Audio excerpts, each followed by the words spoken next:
বাবা, অনেক বিপদে পড়ে আপনার কাছে এসেছি বাবা। দাঁড়িয়ে আছিস কেন? ভেতরে আয়, বস। ব্যাপারটা কি জানেন বাবা, আমাদের বাড়িতে বেশ কয়েক বছর ধরে ভৌতিক কাণ্ড কারখানা ঘটছে। কিছুতেই আর নিস্তার পাচ্ছি না বাবা। কত চেষ্টা করেছি কত রকম ভাবে, কিছুতেই কোনো সুফল পাচ্ছি না। আপনাকে কি বলবো, যা সব ভৌতিক কাণ্ড কারখানা ঘটছে, আমরা মানে বিশেষত আমিও ভয় পুরো তটস্থ হয়ে যাচ্ছি বাবা। ভয়? কিসের ভয়? আমি থাকতে তোদের কোনো অশুভ শক্তি ছুঁতে পারবে না। শোন, আজ এই নিশিরাত্রে তোর বাড়িতে আমি যাব, কিন্তু ওখানে তোরা কেউ থাকবি না, শুধুমাত্র আমি একা থাকবো।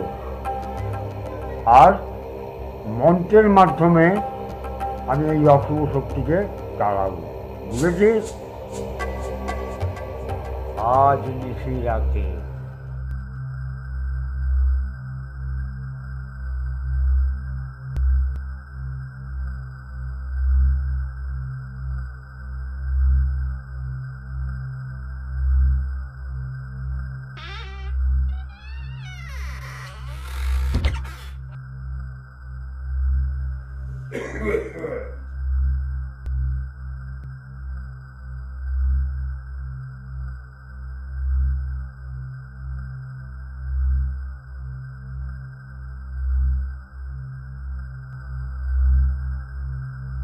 আমি আদেশ করছি, অশুভ শক্তি বাড়ি থেকে বেরিয়ে যা।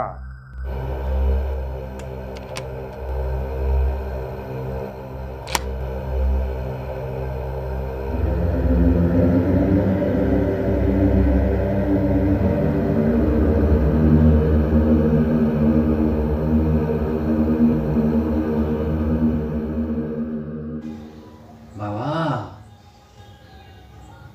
ও সাধু বাবা, বাবা কোথায় গেল?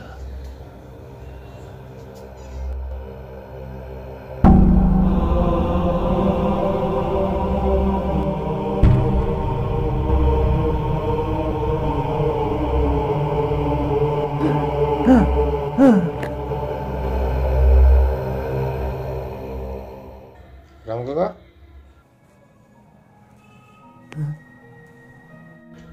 কি ব্যাপার? এই বেশ কয়েকদিন ধরেই, ধরো বিগত 15 দিন ধরেই রাতের দিকে আমি শুলেই কয়েক রকমের দুঃস্বপ্ন দেখি। আমার কি মনে হয় যেন কোথাও এই বাড়ির ঘটনা মনে হয়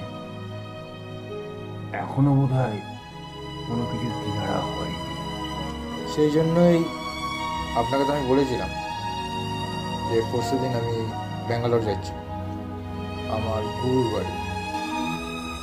হায়দ্রাবাদ থেকে যখন আমি প্রথম এ বাড়িতে এসেছিলাম অ্যাজ এ প্যারানর্মাল ইনভেস্টিগেটর, তার আগে আমি একজনের কাছে এই সমস্ত জিনিসের হাতে করি পেয়েছিলাম। তিনি আমার গুরু, তাই আমি আশা করছি উনি আমাদের হেল্প করতে পারবেন। ও তাই নাকি? তা বেশ ভালো। আচ্ছা আচ্ছা, তাই ওনাকে আনতে আমি পরশু দিন ব্যাঙ্গালোর যাব। আসতে সময় লাগবে, আপনি কিন্তু সাবধানে থাকবেন।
তো রামু কাকা উনি এসে গেছে, উনি জাস্ট গাড়ি থেকে নামছে।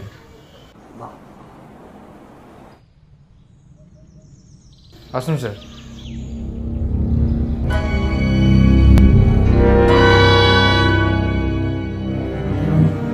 তো ইনি হচ্ছেন আমার আসল শিক্ষক অমর শাস্ত্রী।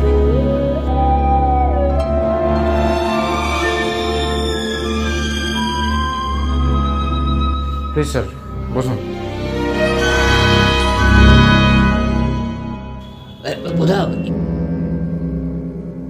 কাকে তুমি এনেছো? এই তো সেই লোক যাকে আমি স্বপ্নে দেখেছি মারা গেছে। ওরে বাবা রে বাবা, সে গলা কেটে ওখানে পড়ে আছে। না রামু কাকা, আপনি ভুল ভাবছেন, উনি কিন্তু আমার শিক্ষক। এত বছর আমি এই বাড়িতে আছি, আমার বয়স কম হলো? আমাকে বলছি আমি ভুল ভাবছি? দেখুন, আপনি যেটা ভাবছেন আমি কিন্তু তার নই। আপনি আমার কাছে আসবেন না। না না না, ওরে বাবা রে, আপনি আমার কাছে আসবেন। আপনি ওখানে বসুন, ওখানে বসুন।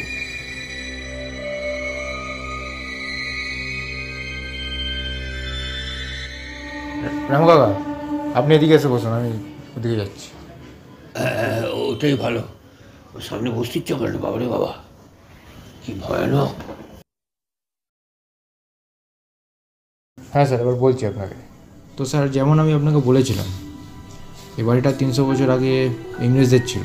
তো তখন এই বাড়িটা একটা ইংরেজ তান্ত্রিকের ছিল। তিনি এ বাড়িতে বিভিন্ন রিচুয়াল পারফর্ম করতেন। তো শেষমেশ তিনি নরবলি দিয়ে যে ছাইগুলো ছিল সেগুলো একত্রিত করে একটি শয়তানকে এ বাড়িতে ডাকতে সক্ষম হয়েছিলেন। তারপর উনি মারা যাওয়ার পরও সে শয়তানটা কিন্তু এখান থেকে যায়নি, সে রয়ে গেছে। তো এ বাড়ির ওপরে একটা ঘর ছিল, সেই ঘরটা যে খুলতেন সে হয় পাগল নয়তো মারা যেতেন।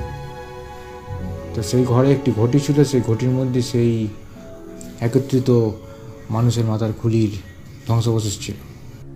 তো সেই ঘটিটা আমরা পেয়েছিলাম। পেতে সেই ঘটির মাথায় যে বাঁধন ছিল সেটা আমরা খুলে ফেলেছিলাম।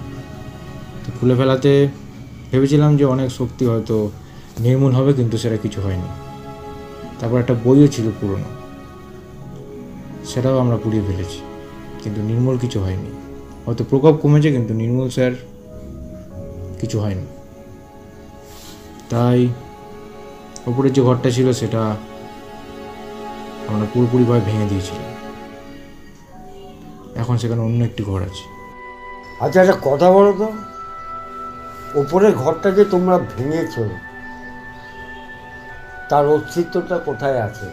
ওই ঘরের ধ্বংসাবশেষ স্যার তেমন কিছু নেই, কারণ ওই ঘর থেকে কিছু নরকঙ্কাল পাওয়া গেছিলো, সেগুলো আমরা মিটিয়ে দিয়েছি, তার কোনো অস্তিত্ব নেই। এছাড়া কিছু আসবাবপত্র ছিল, সেগুলো গোডাউনে।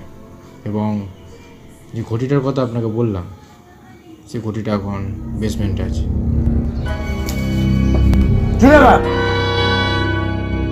পাগল হয়ে গেছে রামু কাকা প্লিজ, আপনি একটু শান্ত বসুন প্লিজ। একটা কথা জিজ্ঞেস করি আপনাকে, আপনার কাটা গলাটা ঝুললো কি করে? দেখুন, আমি এখানে আপনার ভালো করতে এসেছি, আপনার সুবিধার্থেই তো এসেছি। আমাকে আমার কাজটা করতে দিন, ওরকম পাগলামি করবেন না, শান্ত হয়ে বসুন। জীবনে আমি দেখিনি কাটা গলা ঝুলে আমার এখানে বসে আছে আমার বাড়িতে। প্রতাপ, চলো বেসমেন্টে যেতে যাই। আসুন স্যার, এই যে দিকে।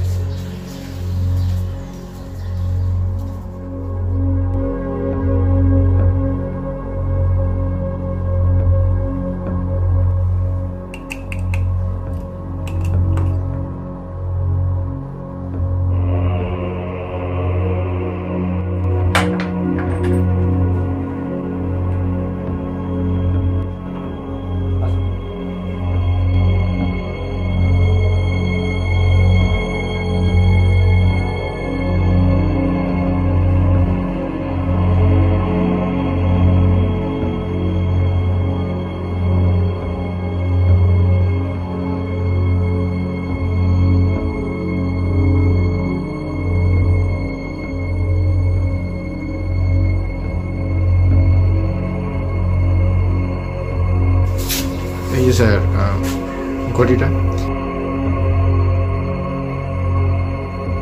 আর এসব বাস্কের মধ্যে সব ওই জায়গার সব অস্তিত্ব আর কি যা যা ছিল আছে। আর এটাই সেই ঘড়িটা। আচ্ছা,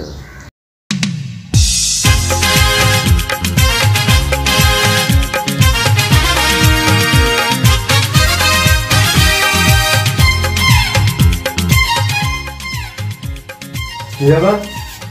না মানে উনি আসলে গান চালাচ্ছে।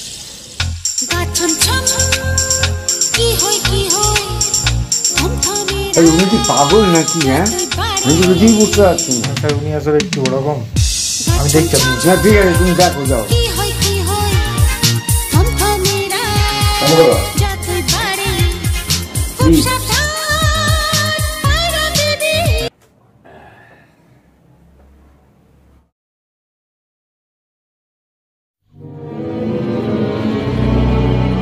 স্যার বলুন। দাও, ঘড়িটা নাও, আমার সঙ্গে পরিচয়।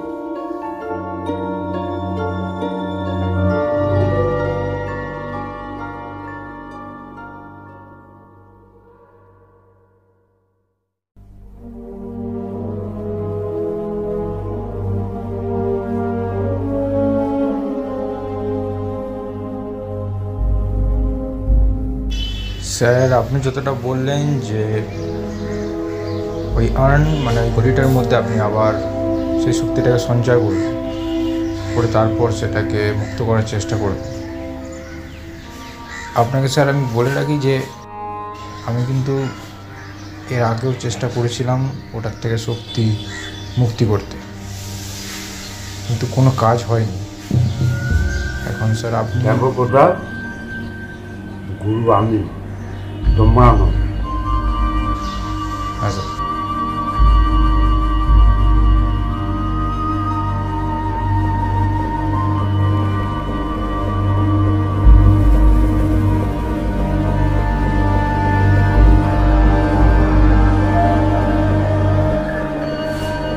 হ্যাঁ,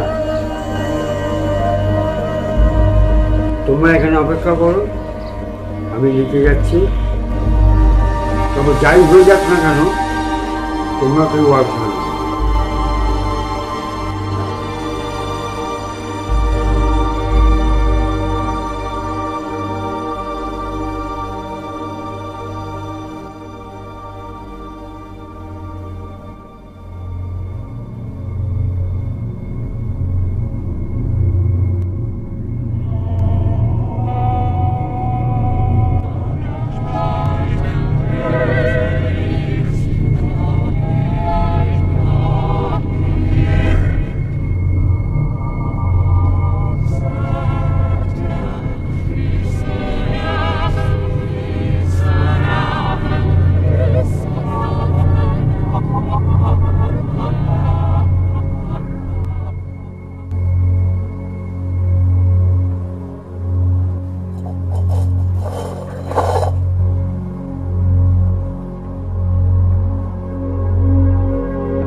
কোথায় ফেললে গো পোতা?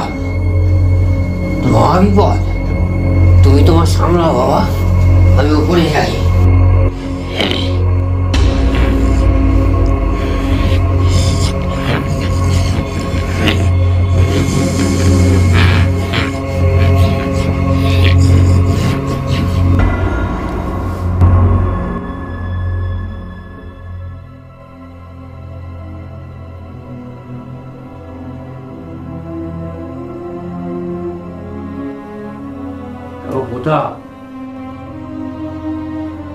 বলি, কাকে নিয়ে এসেছো গো? ব্যাপারটা কি হলো বলো দেখি। ও নাকি আমাদের বাড়ি ভূত ছাড়াবার জন্য এসেছে, নিজেই তো ঘরের মধ্যে বন্দি হয়ে বসে আছে। আমার মনে হয় মানে বাড়ির শয়তানটা মনে খুব ভালো করেছে। এতদিন সে যেভাবে পেরেছে আমাদের ক্ষতি করার চেষ্টা করেছে। আজ ওর একটা শরীর দরকার ছিল, ও পেয়েছে। তাই ওই শরীরের কাছে আমরা যতবার যাওয়ার চেষ্টা করব, ও আমাদের আঘাত হেনে আমাদের শেষ করার চেষ্টা করবে। না না, এদের আমার মতামতটা শোনো। ওকে যে ওই স্বপ্নে দেখেছিলাম আজকে প্রমাণিত, ওই হচ্ছে অরিজিনাল শয়তান। ওই মনে আমাদের বাড়িতে এসব কলকাঠি নাড়তো।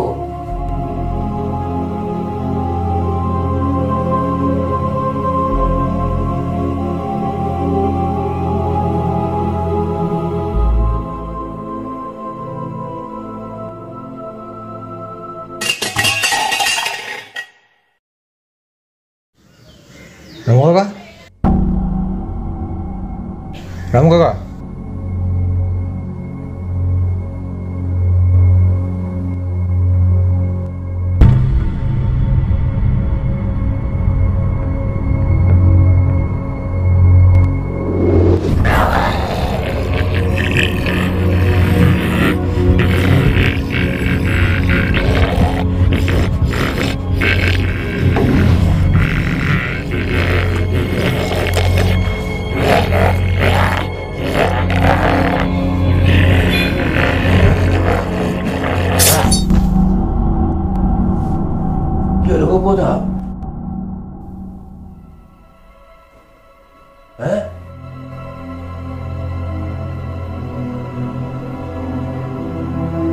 হ্যাঁ,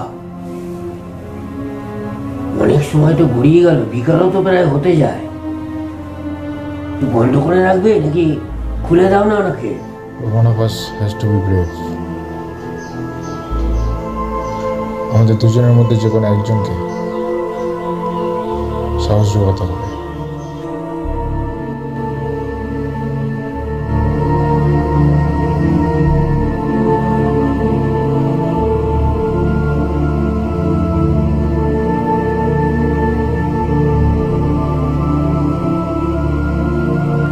এটা ধরুন, আপনি জানেন আপনাকে কি করতে হবে। আমি নিচে যাচ্ছি।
পোতা,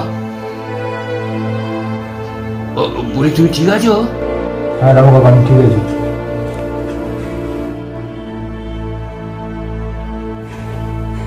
আপনি ইমিডিয়েট হসপিটালে কল করুন, অ্যাম্বুলেন্স ডাকুন। থাকো, আমি আসছি।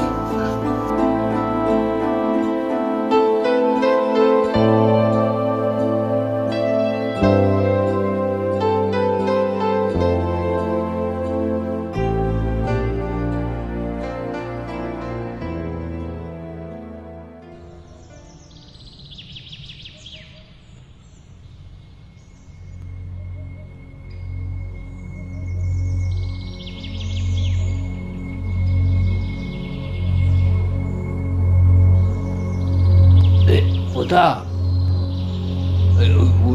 ওনাকে হসপিটালে দিয়ে এলে নাকি গো?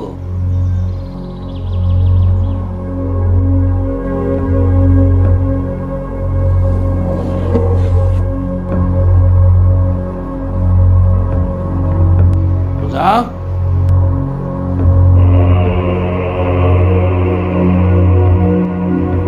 ও পোতা,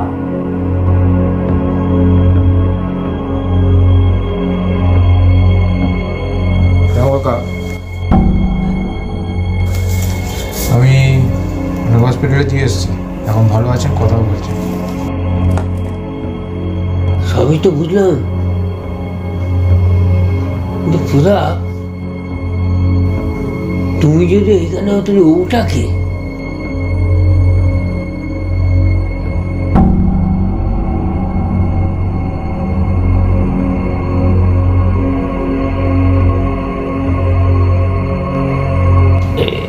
খোদা, আরে কি করছো? ওর সামনে যেও না।